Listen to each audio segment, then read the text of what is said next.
Hi traders, welcome to traders club of India. Hope आप सब लोग ठीक हो।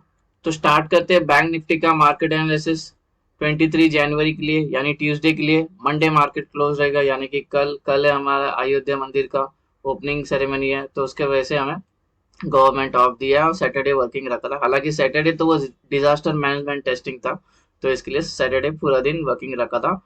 ठीक है, तो हमारा ट्यूसडे का सेटअप बनाते हैं। उसका हम pivot, non trading zone, neutral point, support and resistance, price action and OI data discuss करते हैं और हमारा कल का सेटअप बनाते हैं, यानी कि 23 जनवरी का। और तो हम उसमें जो इंपॉर्टेंट लेवल्स है, ट्रेडिंग लेवल्स, वो मार्क करते हैं और वैसे अकॉर्डिंगली ट्रेड करते हैं। इस वीडियो स्टार्ट करने से पहले आपसे रिक्वेस्ट करता हूँ, अगर आप चैनल पे नए हो तो प्लीज चैनल को सब्सक्राइब करना और बेल आइकन को हिट करना, जिससे मेरी सारी वीडियोस की नोटिफिकेशन आपको समय पे मिलते रहे।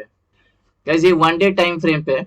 ठीक है, एक इंपॉर्टेंट एक स्ट्रक्चर है वो बताना चाहता हूँ अपने को कि ये हमें भारी गिरावट देखने मिली है और हमने जो क्लोजिंग दी है ना, 46,000 के नीचे क्लोजिंग दी है। ठीक है, अभी ये हालांकि हम कल जो जो लास्ट सेशन हुआ सैटरडे को, उस पर हम 357 पॉइंट प्लस में क्लोजिंग हुई है, बट हमारा स्ट्रक्चर ना वीक है इंट्राडे में। ठीक है, उसका जो रीजन है क्या है, ये इंपॉर्टेंट रेजिस्टेंस था, हिस्टोरिकल रेजिस्टेंस है। ये जो रेजिस्टेंस का जो लेवल है ना, ये 400 पॉइंट का है। ठीक है, तो अभी प्राइस कितनी है, 46,100 पे प्राइस है। ठीक है, ये 46,100 पे प्राइस है।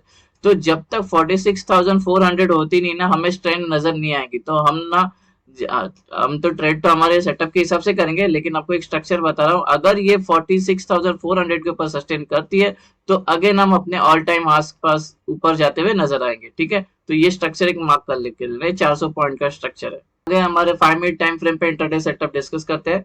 तो ये हमारा न्यूट्रल पॉइंट है और नॉन ट्रेडिंग जोन है।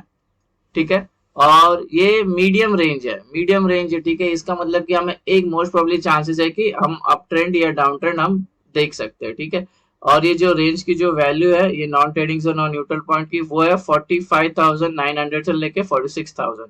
रेजिस्टेंस लेवल डिस्कस करते हैं। 5 रेजिस्टेंस आए हैं, तो ये रेजिस्टेंस 1 है। इसके अंदर इंक्लूडेड है प्रीवियस डे हाई, ये एरिया नॉन ट्रेडिंग जोन है, और ये पूरे नॉन ट्रेडिंग जोन की जो वैल्यू है वो है 46,184 से लेके 46,280।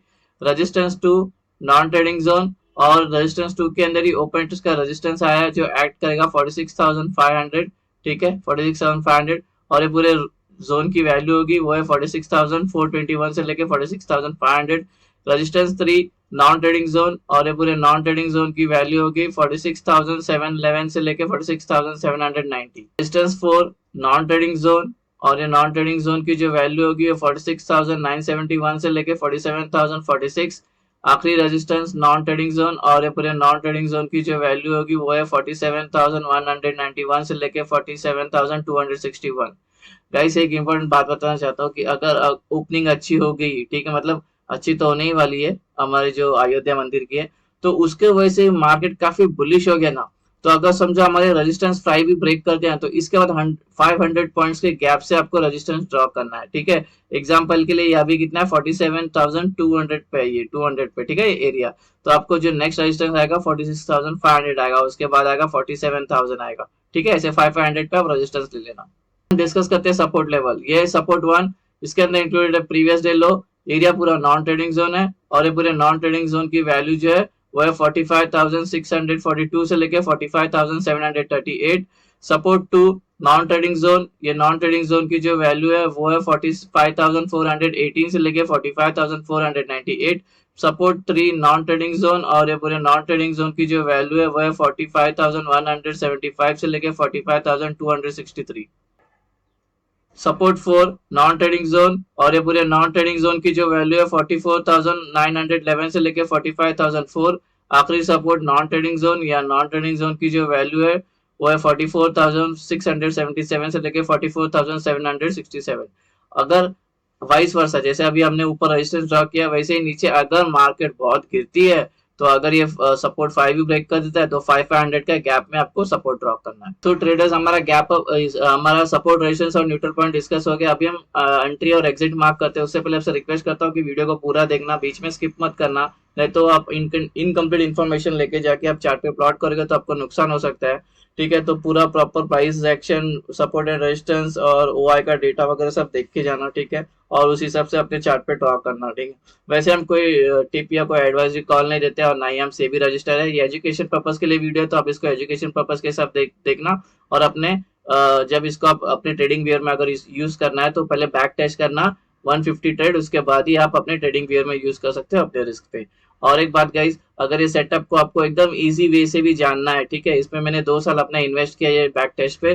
तो इसमें जो प्रॉपर एंट्री एग्जिट है, बुल जब हम ऊपर का ट्रेड लेते हैं, बुलिश ट्रेड कितने कैंडल पे एंट्री होना चाहिए, बेयरिश ट्रेड कितने कैंडल पे एंट्री होना चाहिए, प्राइस एक्शन को कब इंपॉर्टेंस देना है, तो वो सब मैंने वो वीडियो पे डिस्कस किया। वो वीडियो का नाम है ब्रह्मास्त्र स्ट्रैटेजी। तो वो वीडियो इस डिस्क्रिप्शन के लिंक में मिल जाएगा, ठीक है। तो वहां से वो वीडियो देख लेना, नहीं तो प्लेलिस्ट में भी मिल जाएगा। तो वो वीडियो एक बार जरूर देखना, आपका सारे डाउट क्लियर हो जाएंगे।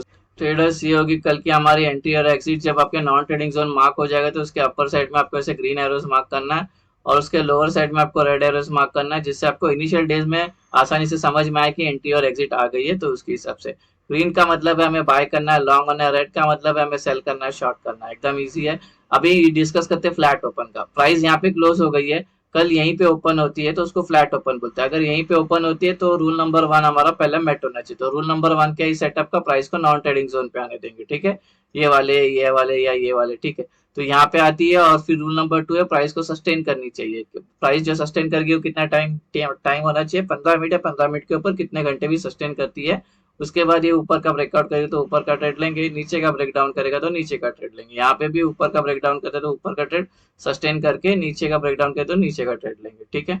गाइस मैं एक बार टारगेट का डिस्कस कर देता हूँ। सपोज आपने ये बुलिश ट्रेड लिया तो ये 2 टारगेट होगा, अगर ये वाला बुलिश ट्रेड लिया तो ये वाला टारगेट होगा, अगर ये वाला बाई किया तो ये वाला टारगेट होगा, अगर ये वाला बाई किया तो ये 2 टारगेट। वैसे सेम सेलिंग का यहाँ पे अपने शॉर्ट किया तो ये 2 टारगेट होंगे, इधर अपने ट्रेड लिया तो ये 2 टारगेट होंगे, अगर ये वाला होगा तो ये तो टारगेट आपको ऐसे ही निकालना। अभी डिस्कस करते हैं गैप अप। अगर ये गैप अप होती है यहाँ पे R2 के अंदर तो हमारा रूल नंबर 1 तो ऑलरेडी मेट हो जाएगा, प्राइस इसके अंदर ही है। तो जो रूल नंबर 2 है, जो यहाँ पे अगर ओपन होती है नॉन ट्रेडिंग तो प्राइस को सस्टेन करनी चाहिए 15 मिनट या 15 मिनट के ऊपर।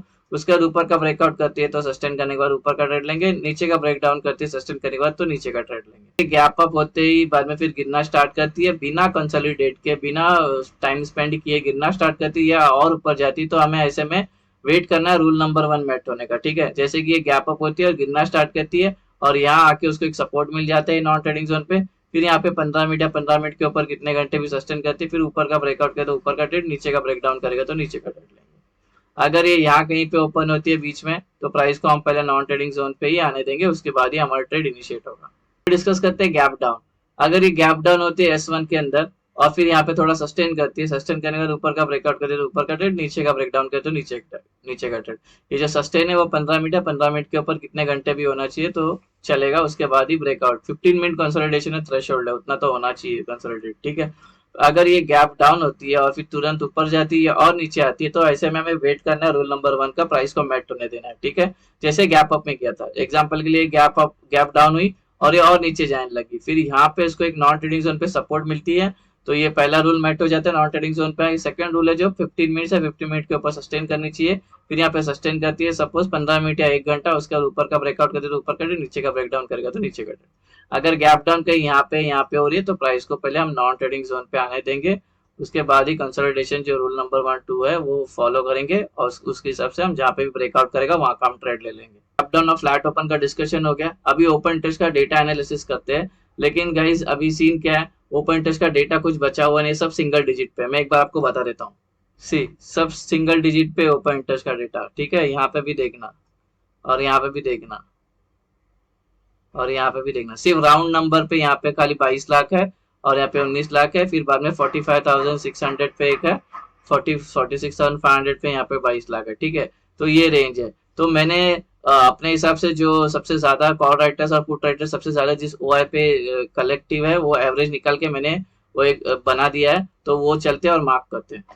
गाइस प्राइस अगर अप ट्रेंड में चल रही है, ऊपर जा रही है, तो हमें जो ओपन इंटरेस्ट एक रेजिस्टेंस फेस करने मिलेगा वो यहाँ पे 46,500। इसको लग के प्राइस नीचे आ सकती है बिकॉज यहाँ पे जो कॉल राइटर्स है उसके ओपन इंटरेस्ट जो है वो सबसे ज्यादा यहाँ पर है, यहाँ पे होंगे सेलर एक्टिव, यहाँ से प्राइस नीचे आ सकती है, प्राइस ट्रेंड चेंज कर सकती है। तो 46,500 है जो R2 के ऑलरेडी इंक्लूडेड है, ठीक है। अभी बात करते हैं, अगर प्राइस नीचे आ रही तो नीचे कहाँ तक आएगी, ओपन इंटरेस्ट कहाँ तक है जो सबसे ज्यादा, वो है 45,600।